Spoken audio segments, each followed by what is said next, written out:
शब्द भंडार क्या है? तो किसी भी व्यक्ति के पास जो मौजूद सभी शब्दों का संग्रह होता है उसको हम शब्द भंडार कहते हैं।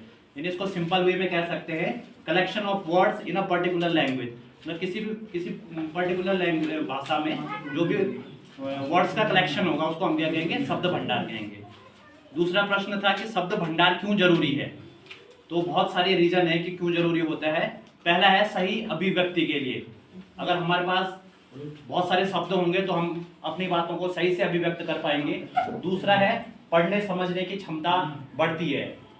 हम जितना ज़्यादा हमारे पास शब्द भंडार ज़्यादा होगा हम उतनी अधिक चीज़ों को पढ़ेंगे, अंडरस्टैंडिंग बढ़ेगी हमारी।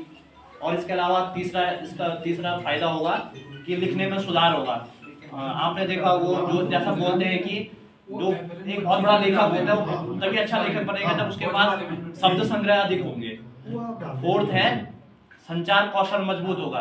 यानी जो हमारा कम्युनिकेशन स्किल होगा वो अच्छा होगा अगर हमारे पास वर्ड्स का कलेक्शन ज़्यादा होगा। फिफ्थ है इसका कि सीखने की गति तेज होती है। मतलब जो लर्निंग की स्पीड होगी वो हमारी बढ़ जाएगी। और इसके ये फायदा होंगे कि परीक्षाओं में मदद। यानी जो भी हम बहुत सारी परीक्षाएं देते हैं तो आपको पता है डिस्क्रिप्टिव टाइप के जो भी एग्जाम होंगे तो अगर हमारा शब्द संग्रह अधिक होगा तो हम अच्छे से अपने उत्तरों को लिख पाएंगे, अभिव्यक्ति अच्छी हो जाएगी हमारा। इसके अलावा व्यक्तित्व विकास में फायदा होगा हमारे शब्द भंडारों का लिए। इसके अलावा अगर हमारा शब्द भंडार अधिक होगा तो हमारा बोलने का कॉन्फिडेंस ज़्यादा आएगा हमारे अंदर। और लास्ट प्रश्न था कि शब्द भंडार कैसे सिखाएं, ये बच्चों को हम कैसे सिखाएं कि अधिक से अधिक उनका शब्द भंडार बढ़े।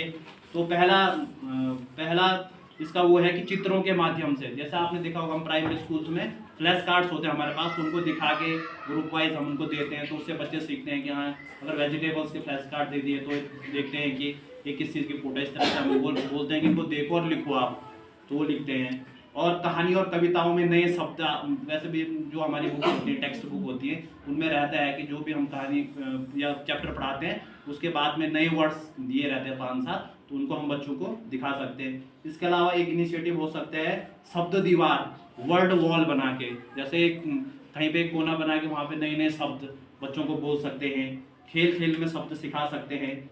और जैसे हम सिनोनिम्स, अपोजिट वर्ड्स, इनके माध्यम से भी हम नए शब्द सिखा सकते हैं। बच्चों को वाक्य बनाने के लिए सेंटेंस, मेकिंग अ सेंटेंस, इससे सिखा सकते हैं। और जैसे हम प्रतिदिन जैसे हम